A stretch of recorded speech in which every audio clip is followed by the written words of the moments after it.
Donc en fait, les pouvoirs publics, ils nous disent, ils nous parlent souvent comme quoi on va aider les gens, les accompagnants, pour justement que ceux qui sont avec ces patients-là soient bien entourés, pour justement qu'ils puissent aider ces patients-là. Malheureusement, on se rend compte qu'il y a un grand décalage entre ce que les pouvoirs publics disent et que ce qu'on trouve, nous, sur la réalité. Et moi, je suis technicien, donc je vois des patients pratiquement quotidiennement, et je vois ces aidants-là, ces accompagnants-là.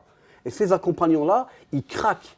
Ils craquent parce qu'ils ne trouvent pas l'aide nécessaire de ces pouvoirs publics justement pour continuer à aider leurs proches, leurs proches qui sont chez eux.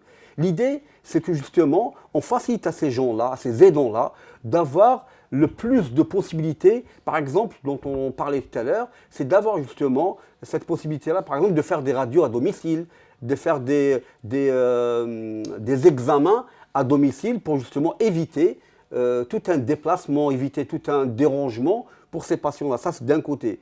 Et de l'autre côté, les aider financièrement.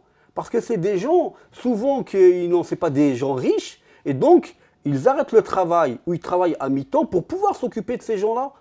Mais c'est un truc, c'est incroyable. Ça, c'est des gens qui vont tout laisser pour les patients-là, et les pouvoirs publics qui nous disent, oui, on va les aider à s'occuper de leurs trucs, mais c'est pas avec 700, 800 euros d'aide pour certains qui vont s'occuper de ces patients-là, qui vont s'occuper, parce que souvent, c'est des gens qui ont en parallèle une vie de famille, des enfants, des maris, mais il faut le savoir, peut-être que le pouvoir public ne le sait pas, ne comprend pas, c'est des gens il y a beaucoup de divorces dans ces couples-là, il y a beaucoup de séparations entre les enfants et ces aidants-là, parce que justement, ils n'arrivent pas à venir, comment on appelle ça, comment dirais-je, à faire les deux en même temps. Et c'est pas possible.